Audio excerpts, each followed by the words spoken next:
All right, everybody, we are going to get moving mainly because we have a few minutes of intro time right now while people sort of shuttle in here. Thank you, everybody, for joining us. I am Kate Rodak. I am CEO of Women 2.0 and founding partner of the W Fund. We focus on women and underrepresented founders, primarily tech founders and DEI in the tech and startup ecosystems. And then our fund invests likewise across that exact same focus on mission. We're very excited to have everybody here. The purpose of these pitch sessions, this is the second one we've done. We had an excellent first one. And the purpose is very straightforward. We are giving women and underrepresented startup founders access to investors. They've had, as everybody has had, lives and their professional paths sort of uprooted in the past couple of weeks and months, lost pitch events, have lost in-person meetings, etc. And really, those have been the driving forces of getting funding. And so this is a very straightforward and direct way that we can present actively raising fantastic founders and allow them to connect directly to investors and ideally make connections on the back end and after the session, and ideally get some nice checks written out. So Carly, do you want to do a quick introduction of Female Founded Club? Yep, sure. Hi, everyone. I'm Carly, and I'm the founder of the Female Founded Club. We are new, only a couple months old, but we're a free sourcing platform where investors can log in, search by sector, stage, location, and find hundreds of really high quality female founded startups that are raising capital. Through the platform, you can also reach out to founders directly. And so we're really happy to have you all here and happy to have organized this along with Women 2.0. So thanks for coming. Great. Thanks, Carly. And a quick little note on our fantastic sponsors for today, because we could not do this without our sponsors. This session is sponsored by Pepperdine University. They have a really fantastic program called the Most Fundable Companies Program. As part of that, the startups that are US-based that go through a qualifier survey have open access to a bunch of resources that helps them focus on and learn about how investor due diligence is done. They also get a free assessment of how they might be viewed by potential investors. And that is all wound up into a great sort of nice media play called the Most Fundable Companies that received quite a lot of attention last year. They do a nice little list of active top companies in the country. More information you did have in some of the emails prior to this, and we'll get in the email afterwards, but any portfolio companies that you have, any companies on your radar that might benefit from that, definitely send them over that way. And thank you again to Pepperdine University. All right, super quickly, run of the show. We are going to be going through our 5 companies. Each company will get a short amount of time just to introduce themselves. They'll then do a screen share and run through their deck. We'll have roughly 3 to 5 minutes to ask questions from the audience. Those questions can be inputted via chat, and I will actually be addressing them. Take note, we're not going to be able to get to every single question that is asked. Hopefully, again, you'll have the opportunity afterwards to do that. And then additionally, post-event, you can either contact me directly to get introed to the companies. You can contact the actual company, and likewise, you can go on to Female Founded Club, and all the companies will be showcased within that community as well. And then lastly, we'll keep everybody sort of on mute while people are going, and then we might have an opportunity to come off mute. But if everyone is all ready, I think that we are going to get going, and we are starting with Kinship. Victoria. Hi, thank you for having me. My name is Victoria Vahert. I'm the founder and CEO of Kinship. a mindful contact management app that helps users remember and recall the things that matter to the people they care about professionally and personally. I'll start my deck now.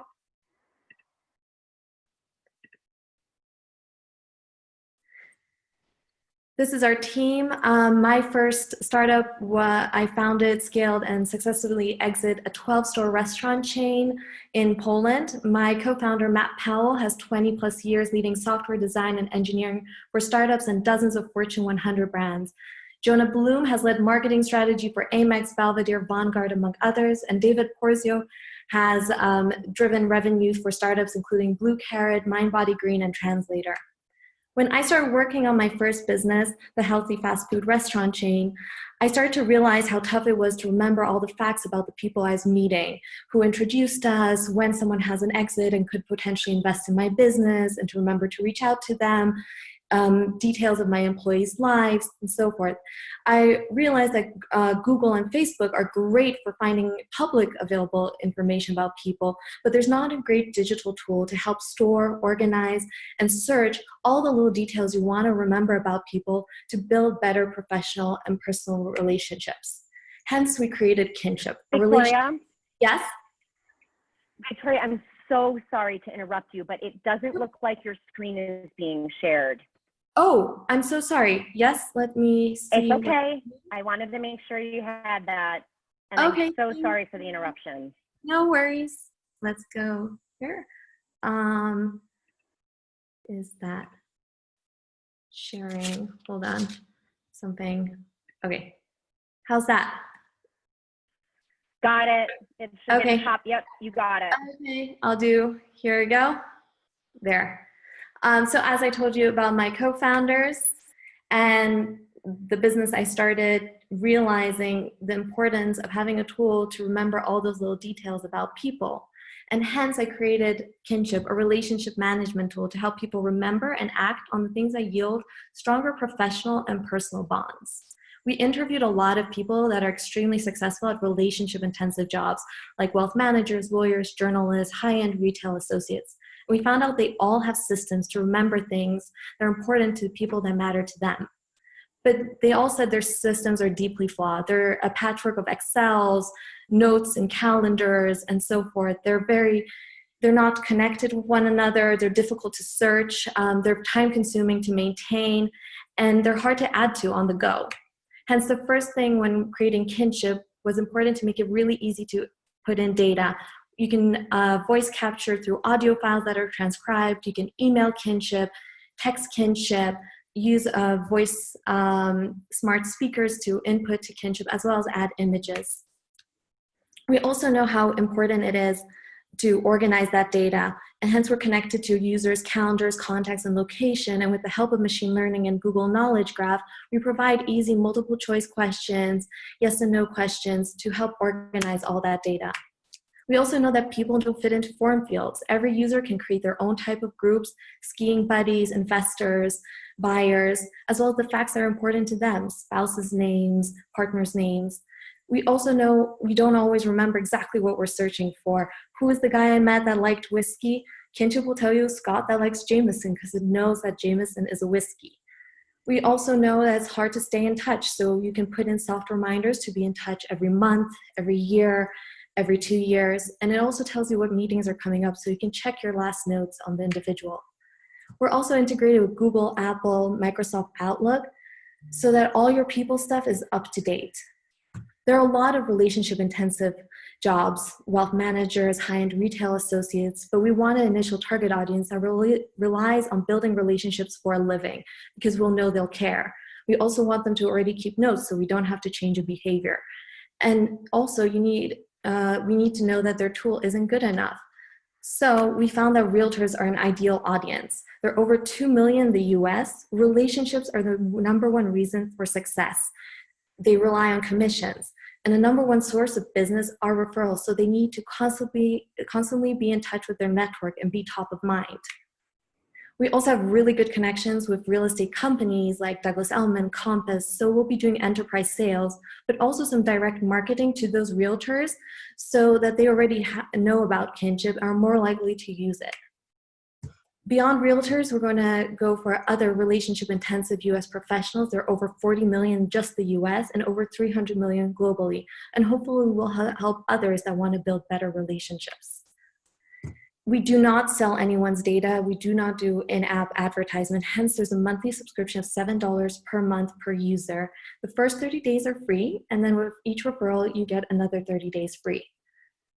At this point, we're raising $800,000 on a convertible note with a 20% discount cap of $7 million to next financing round with 5% interest rate.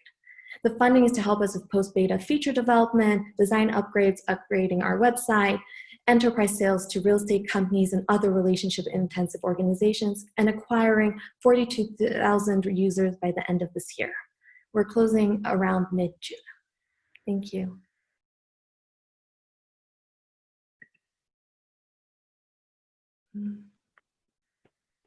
Thank you, Victoria. I'm not sure if anybody has any questions to throw into the chat. I'll start out quickly with one question. Could you, I will ask a question from an actual audience member.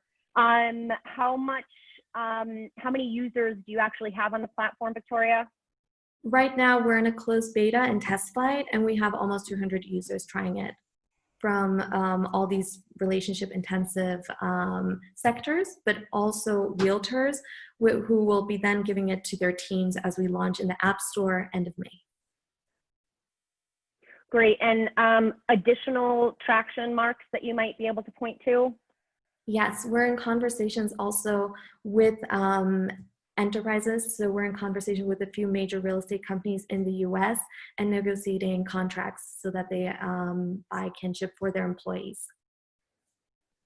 Great. And last question, I know there were a couple we didn't get to, but last question, where are you looking for support from investors other than just capital? Definitely any support with investors that already have a lot of experience. For example, with what would be the next target group. We know we want real estate now, but the next sector that we should choose, I think that would be a joint decision depending on the strength of both of our networks and which companies we could then replicate the model. So for example, if we have good connections with LVMH, to be able to do a contract and have high-end retail associates use Kinship. Great. Thank you, Victoria, and we'll make sure to make connections afterwards. You had a good deal of questions in there, and you're welcome afterwards to pop into the chat to ask questions or answer questions as well. Thank you so much. We are now going to roll right into our second pitch. We are going to hear from Ann Kletz at Goal 5. Ann? Good morning and afternoon, everybody. I'm Ann Kletz, co-founder and CEO of Goal 5. I'm a lifelong soccer player, soccer coach, soccer ref, soccer mom. You get the idea. I just wanted to say thank you all for being here. I know this is a really hard time for everybody. And so hopefully for the next few minutes, we can do a little celebrating because we're a celebratory brand. And I think we could all use a little celebrating. So hang on your hats, have a little fun with this.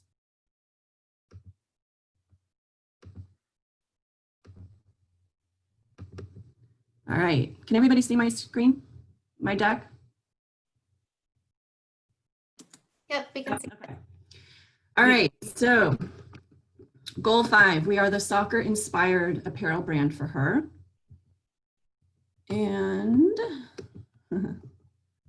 there we go.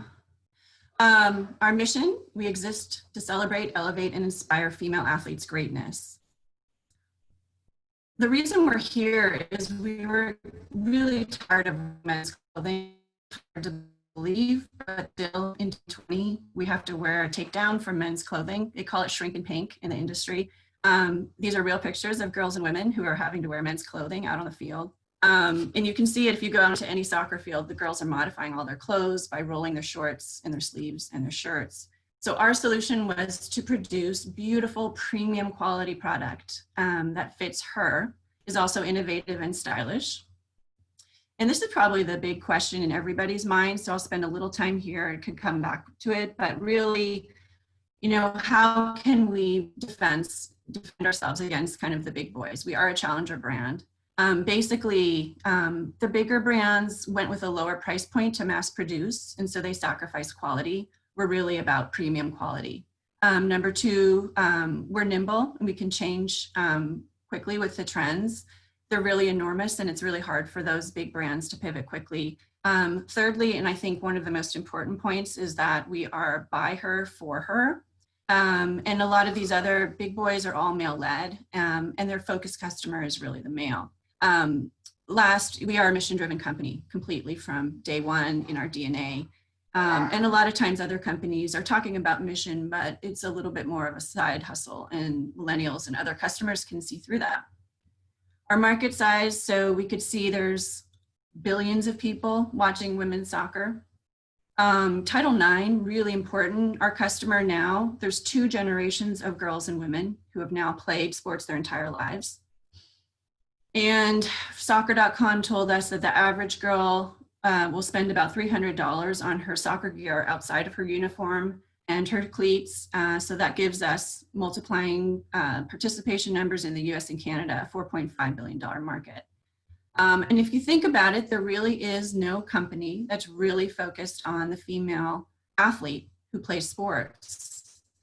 There's a lot of other companies that are focused on fitness and training, but we see fitness very different from sport. So Goal 5 is really pioneering that space.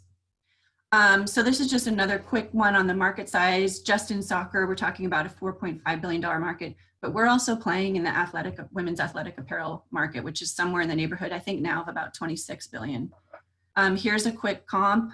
Athleta was purchased by Gap for 150 million back in 2008. Gap saw the widening market here.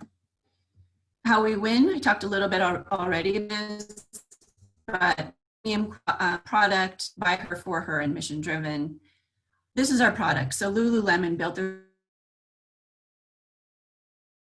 company on $100, $50 short.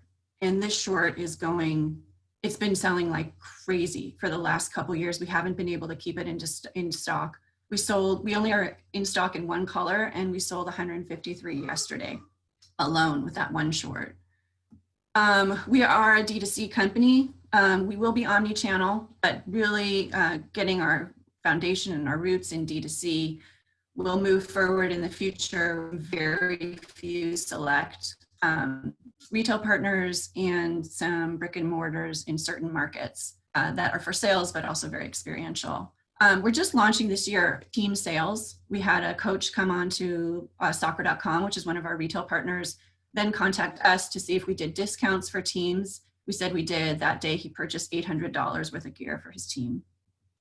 Our retail partners right now are Dick's Sporting Goods, soccer.com, Title IX. The big vision for the company is to go from the soccer brand for her, or the soccer inspired brand for her, to the first sports brand for her, and to expand into other sports. We talked about being mission driven. Our name comes from the United Nations Sustainable Development Goal 5, achieve equality and empower girls and women. These are our nonprofits that we partner with. We provide product and profit to them. We won a pitch contest on March 4th. We were actually one of the last pitch contests before the world shut down. It was really fun. I got to beat out 10 guys who had their MBAs. We've gotten some good press. We've got great reviews. Our return rate's only 4%, so people are really only returning our gear because of sizing. Our team is just what I'm most proud of in this entire endeavor. We have people that are experts in what they do, and that's my goal. That's my philosophy on leadership, is to hire people that know a hell of a lot more than I do and let them lead. And these are all of our advisors, also people, years and years of experience in the industry, and all of our advisors are investors, and they're all very active in the company and advising the company. We've raised to date under convertible note 1.9 million, and we're just bringing in a few more investments under that convertible note to bridge us to the opening of our Series Seed, and that'll be a $2.5 million round. So our sales, if anyone's wondering, the crisis has exponentially accelerated our growth. what we're seeing right now is kind of crazy. So we did $9,000 in sales yesterday. And so that's really tracking us for our sales targets for 2021. So this is what's going on for us right now. Our pro forma, we're really focused on profitability, and profitability at every purchase is really what we're focused around. And we would like to become a $50 million company in the next 5 years, could be a $100 million company, then looking to exit. And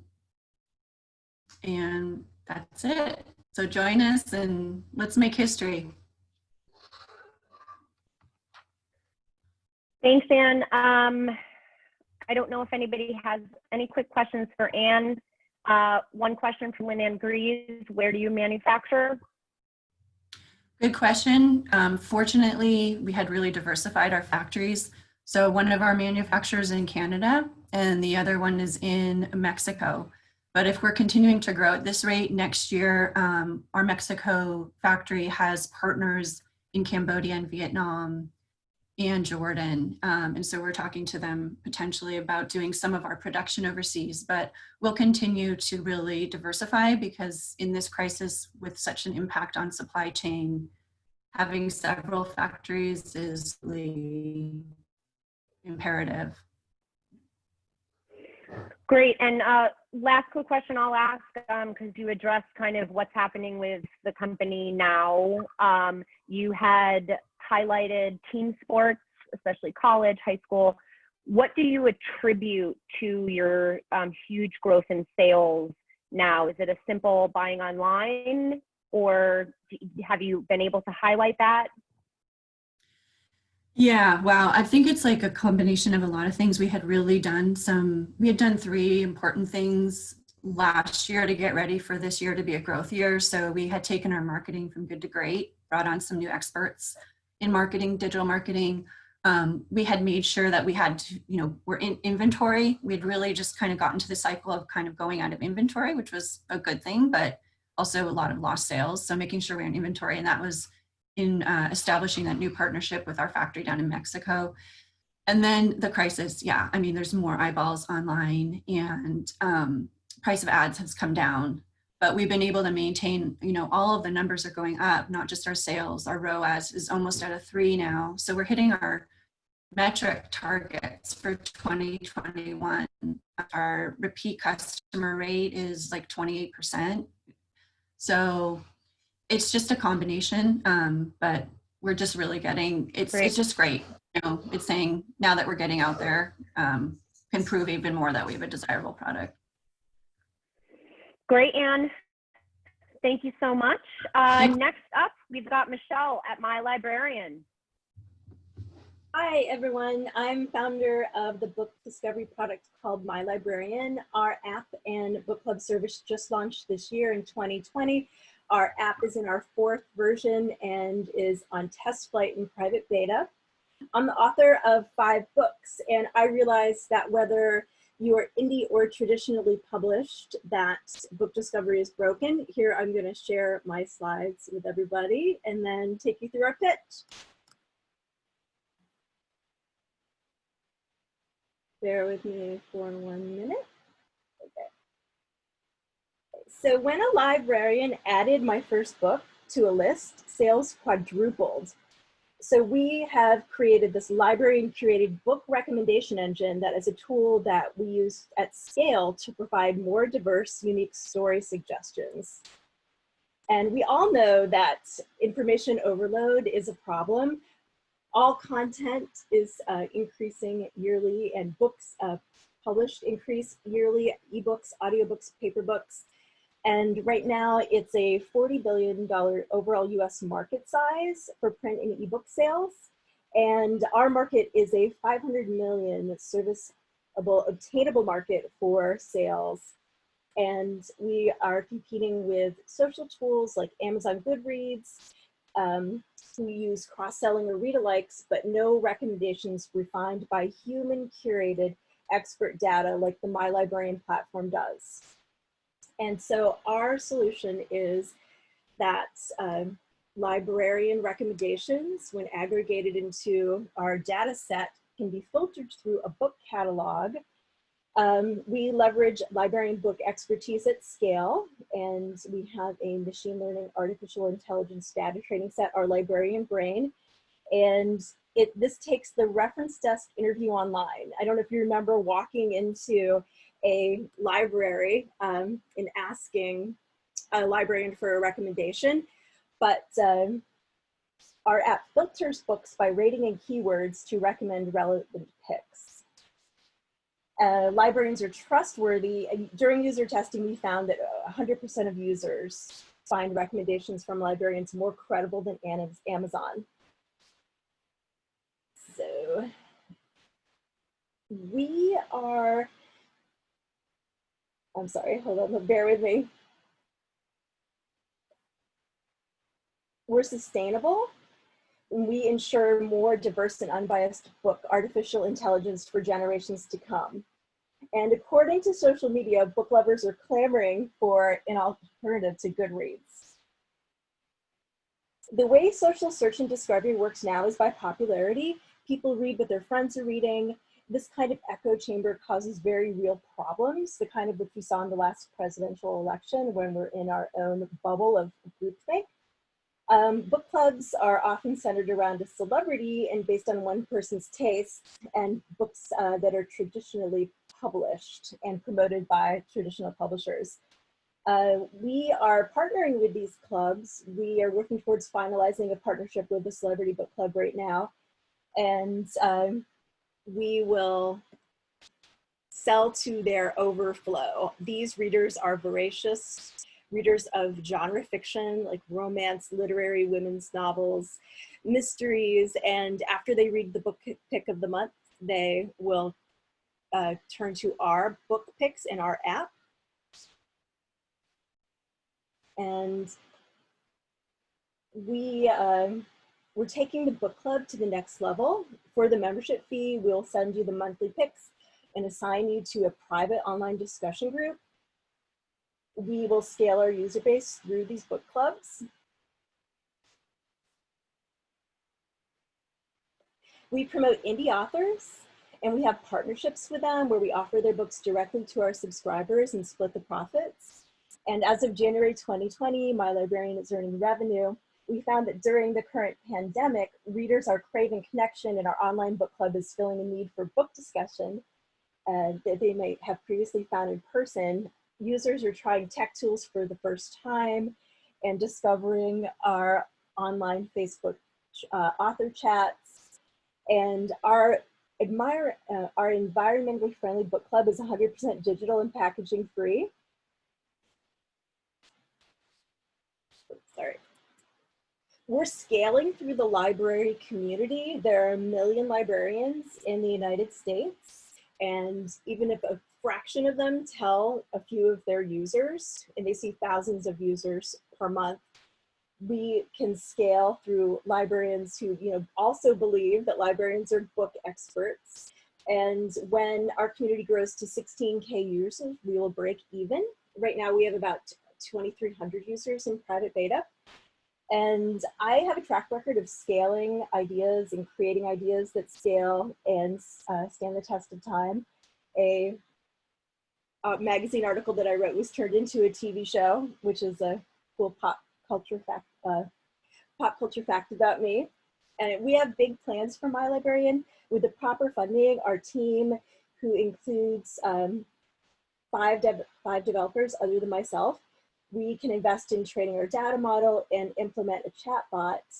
And we want to create a more empathetic chatbot to go on our interface to give, it's trained to anticipate the questions, the reference desk questions. And it will show you where to discover new books and where to join a book discussion club and where to borrow or buy. Our team is all developers, as I said, hailing from Google and Amazon, and we are asking for 800K pre-seed. We've already raised 150K, and we are going to use the funds for salaries for developers, software fees, building the community, marketing initiatives, and we've always been a lean remote team. So thank you so much. And if you have any questions, I'm ready to answer them now. Thank you. Thank you, Michelle. We have one question from Katie Plenchar. Where are you currently getting your ISBN title author metadata for your search? Yes, so we've spent the last 5 years creating this data set, which is patent pending. And we have, it's public facing data that we've scraped by hand. And it contains thousands of reviews. It's the Librarian Brain patent pending database, and we filter a larger book catalog through it. So we get the basic book data from the Internet Archive public catalog right now, or for instance, we would, interact with the Amazon book catalog, but we run it through our data set, which is curated by librarians. It's collaborative filtering, and it's ranked, and we have a special recommender algorithm that we use. Great. Michelle, thank you so much. We are going to keep ourselves on time here. So next up is going to be Fitnesse with Mike. Thank you very much. Hi, my name is Michael Garrett. I'm the CEO and co-founder of Fitnesse. We're an athletic performance platform built to help you train like the pros. The name is a mashup between fitness and finesse. So we're really helping our goal is to help our users be able to finesse fitness. I'm a certified personal trainer. I played semi-pro soccer in England and also in Germany. I'm looking forward to showing you what we're building as well. Let me share the screen. Can you guys see it? No. All right, here we go. Yep, now Can you guys? There we go. All right, perfect. Good? All right.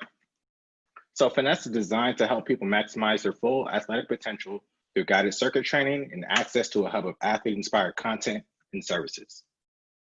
So the problems that we found is that high-intensity athletic training is rapidly growing in popularity, but there are a lack of high-quality mobile apps that support this style of programming.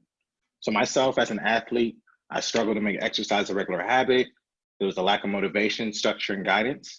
A lot of times I walk in the gym, I look around like, what am I going to do today? Don't really know what's going to happen. So I start looking at YouTube, Instagram, or just piecing together workouts, but I'm never really getting that like fulfilled feeling that's going to help me see lasting results. So now with COVID-19, with the gym access unavailable, many users are really not knowing where to turn to find an effective alternative that's going to help them see those results that they're looking for. And then we also saw that on-demand fitness classes like Barry, SoulCycle are very costly and lack the sustainability of a personalized long-term solution. So we are committed to building a product that enables users to consistently train like the world's best athletes. This solution is an intuitive mobile app designed to democratize elite level fitness while encouraging healthy habits in and out of the gym. We want our users to be able to get the best damn workout wherever they are, no matter where they are. So if you're at home, at the gym, you can work out with your body weight, you can work out with resistance bands, or even go to the gym and have weighted workouts. We're building a state-of-the-art workout methodology with built-in training, adaptations, and recommendations. So basically the app will get better the more that you use it. So let's say one day you did 10 push-ups, it may say, hey, maybe next time, can you do 12? So it can increase your rep sets and weight to kind of push you to ensure that you're not plateauing or overtraining. And then the biggest thing is for us is to make sure that we have the best user experience so that when you come to our app, you're having athletic focused messaging that's going to motivate and engage you to keep pushing on and make it like so easy for you so you don't have to think while you're working out. All you have to do is take out your phone and do. So as an athlete, this is built for athletes, by athletes. The influence of athletes has never been greater. Today, they sell everything from cereal, water, Gatorade, I mean, you name it. But why don't athletes sell fitness? Well, now with Fitnesse, they are. So basically, we're going to have a roster of various athletes from different sports, male, female, giving us pre-recorded tutorial videos, as well as monthly fitness challenges that are sent directly from our athletes to our users. So we're able to validate this solution. We launched our PDF monthly subscription workout plan back in February 2019. We had 60+ subscribers paying us $9.99 a month with an 87% retention rate over the first 6 months, which actually increased the last 6 months with our 12-month programming to around 92%. Due to COVID-19, we were so focused on the whole gym aspect and everything like that. And as you know, that's been wiped out the window with gym closures. So we ended up kind of pivoting and moving to bodyweight and resistance bands. With that being said, we launched our bodyweight program. We had 2,500+ downloads in the first 2 weeks. We also launched our resistance bands and sold over 150 in the first 48 hours. So we're definitely learning to pivot, and also we see that there's a large market for people looking for something that we're providing. So with the market opportunity, there are over 30 million US millennial athletes. We consider an athlete anyone who's played sports from at least in the high school level. With the fitness app market size projected to be around 18 billion, there's a very large market for us to jump into. And also with the top 150 apps, less than 1%, so only 1 out of 150 actually had athletic programming and design. So we can see that there's a very large market to where we can become the go-to athletic fitness app. So we consider ourselves a bit different. We're at the intersection of tech, content, and lifestyle. So we know that tech is important, as I talked about the recommendation and the adaptation to ensure that it's personalized just for you. The content for us, we're building it around athlete culture. So it's kind of like that cool factor. We can't just rely on tech. We have to have informational, educational content to ensure that users are learning. And we just want to be more so like a hub to where they can come and say like, wow, Fitnesse has everything. And then also a lifestyle brand, excuse me. We want fitness and finesse to become synonymous. And a lot of people call us fitness anyway, so it's kind of working a little bit. All right, so lastly, this is the team, Marcus and myself. Marcus and I actually have known each other for over 15 years. We went to high school with each other. He's our CTO and myself, the CEO. And we're looking to raise around $1 million pre-seed round to hire additional team members, launch our iOS application, and to grow our user base in the first year to 20K subscribers. Thank you very much for listening to the pitch, and we're looking forward to you joining us as we build the future of fitness. Great. Thank you. We've got one, hold on a second here. Okay. Can everyone hear me all right? Okay. We've got one question that is also sort of a little bit of a larger question. The specific question was, how does your app differ from, you know, something like a Nike workout training app? And I know you mentioned your three-pronged approach too, but in a world where from the consumer, you've got a lot of these options, what is your distinguishing factor and how do you get those users? Yeah, so Nike Training App kind of gives you just the ability to choose different workouts. We want to give you a progressive plan to where we're actually building you a workout or giving you a plan so that you're reaching your goals. If you're just choosing different workouts, like, hey, I want to do abs today, I want to do this today, you're not on a progressive plan. So like how personal training is, you have somebody who's guiding you through the workout, giving you something that you need to do on a day-to-day basis. We're giving you that for the fraction of the cost. So I think that's the biggest thing of what we're doing differently than what Nike Training App is. Great. Don't think we quite have any other questions popping in, but I would ask you from a larger sort of next 12 months or so from a user acquisition standpoint, how are you looking at getting your user base going? Yeah, so right now we have not launched our app. We're just doing everything with our PDFs at this moment, but I have very close ties with different athletes. So does my partner. So our goal is just to kind of tap into our smaller network of professional athletes in the NBA. I even know probably the greatest, how can I say it? The greatest NCAA basketball player ever, Sabrina. So like we're very close as well. So it's like we have different relationships that we're going to tap into to start bringing in athletes, to start promoting the brand and pushing it out so we can have users come on with us as well. Great. Wonderful, Mike. Thank you so much. We are perfectly on time. We are going to go on to our last pitch today, and small packages. Julie, over to you. Thanks so much, Kate. Hi, everybody. I'm Julie Schechter. I'm a former ballet dancer and corporate lawyer turned entrepreneur, and I'm so glad that you all are here today. I can't wait to share with you a little bit about the company that I've built, which is Small Packages. So let me go ahead and share my screen here.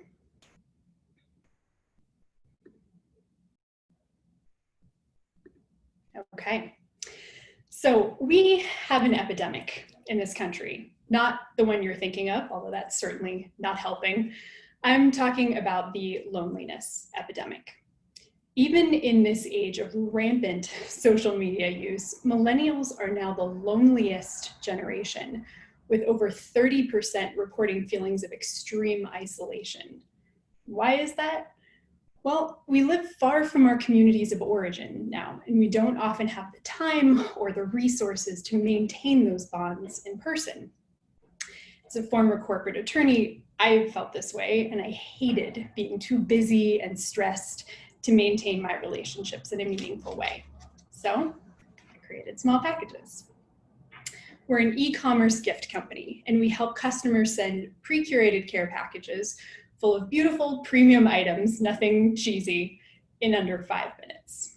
Texts and calls are wonderful, but what we're really craving is connection in the real world, something tangible.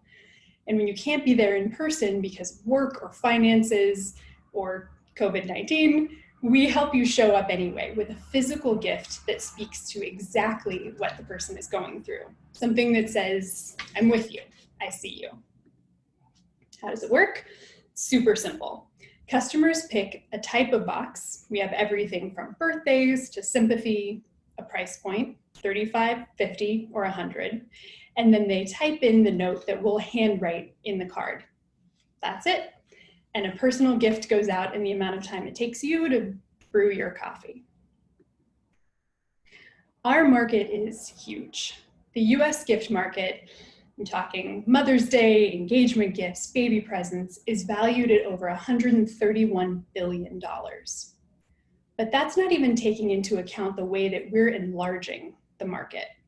We're creating easy opportunities for people to mark occasions like promotions and breakups, occasions that they wanted to recognize anyway, but they didn't have an easy way to do until now.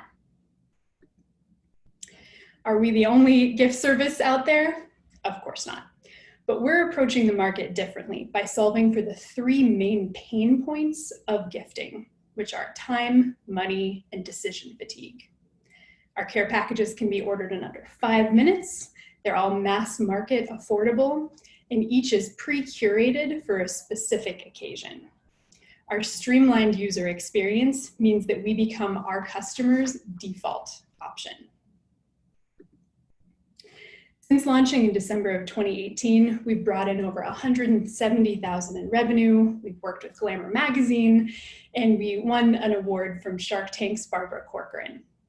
We've proven product market fit with a customer acquisition value of less than $10 and an average order value of almost $60. And even in the current crisis, we're not just holding on, we're getting stronger. Our 2 best months on record were this past March and April of 2020, and we've grown over 500% revenue-wise since the end of February. The new normal needs a way to show love from afar, and thankfully, we've already built it. So why are we the people to do this? So after graduating from Harvard Law School and practicing at a big international firm, I left law to put my analytical skills to use in building something that I needed. I'm not a first-time founder. I ran my first company, Fit Ballet, for 3 successful years in the highly competitive New York City fitness market. And I launched Small Packages in December of 2018, and I've built it from an idea to a revenue generating company while working a full-time job.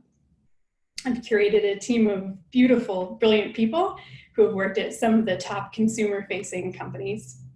Till now, they have worked with us as contractors, but we are ready to make some full-time hires. We're seeking $500,000 in order to make several key moves that are going to speed our growth. We're going to make 2 strategic hires in operations and marketing, and I'll come on board full-time. We'll be able to implement tech functionality on our website that will make the platform stickier and increase our revenue. And we'll be able to implement the next level of our go-to-market strategy, in which we'll reach our top 2 demographics, women in high-income, high-stress careers and working mothers, by a combination of partnerships and advertising on overlooked platforms. We are evergreen, but this new era of social distancing is the moment for us to show how valuable we are. So if you'd like to join us in helping people show up for each other, we'd love to talk. Thank you so much.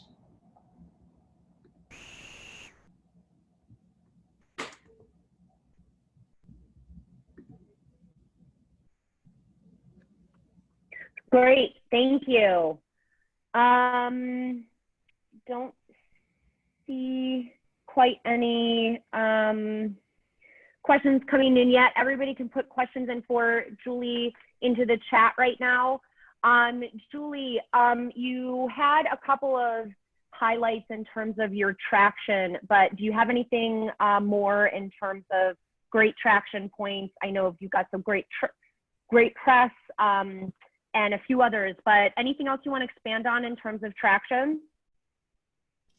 I think one of the things that we're most excited about so far, in addition to the CAC and the AOV that I already mentioned, is our customer retention rate, which has kind of hovered around the high 30s and sometimes even into the low 40s so far, really proving that people are coming back and reusing the service.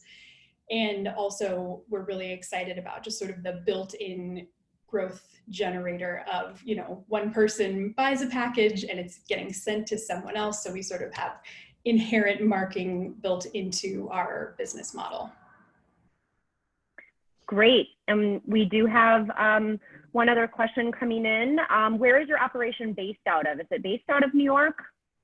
So I am in New York, but we recently opened our first shipping and fulfillment facility, and that actually is in Philadelphia, so that we could be a little scrappy and take advantage of lower rents. So all of our shipping and fulfillment moves out of there.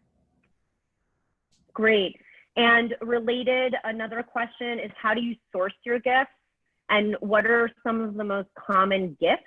And do you have any specific occasions you are seeing, pop up on your radar from a usage standpoint? Yes, absolutely. So how we source our gifts is we have a combination of sort of legacy national brands, say Random House Books, that kind of give the brand some legitimacy, in addition to working with a lot of small businesses, often a lot of small women-owned businesses, to act as a discovery platform so that the gift recipient sort of has that surprise and delight experience of coming across a fantastic brand that she didn't even know existed. And to what our most common gifts are, pre-COVID, I would say our birthday and new baby boxes were among the most popular. And we have a "this is the worst" sort of an all-purpose sympathy one that's done quite well since COVID took off.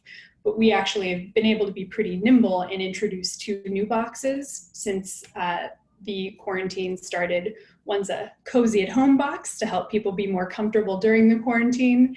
And the other is a wedding pause box for women who, or any people who have had to postpone their weddings. So we've been able to kind of work on the fly and address the actual pain points that our customers are having right now. Great, fantastic. Thanks so much, Julie. Everybody, we are going to wrap up right now, even once you have a few minutes to email before your 2 o'clock. And just as a recap, what we will be doing is sending around the recording. And additionally, if you want to get in touch with us immediately about any intros, we can. And then thank you very much to our amazing sponsor, Pepperdine, and their most fundable companies list. We'll be sending around information on that too. Carly, anything else that you'd want to say, especially in terms of interacting on the Female Founded Club? Yeah, sure. Well, first of all, thank you so much to all the founders. Really great job. Thanks to all the investors for joining. We're going to have a page on the Female Founded Club dedicated to this session where you can see profiles, funding information, and a little bit more about each of the companies, along with a recording from today. And you can reach out directly to all of the founders through that page. So we can also share their contact information. If you reach out to us, we can share it with you. We'd love to have feedback on the layout. Feel free to email us after with any feedback. If you thought those pitches could be longer, shorter, more questions, open to your feedback. Just thanks again. Thanks to Kate for helping organize. Hi, everybody. Anything to add? Okay, great. Thanks so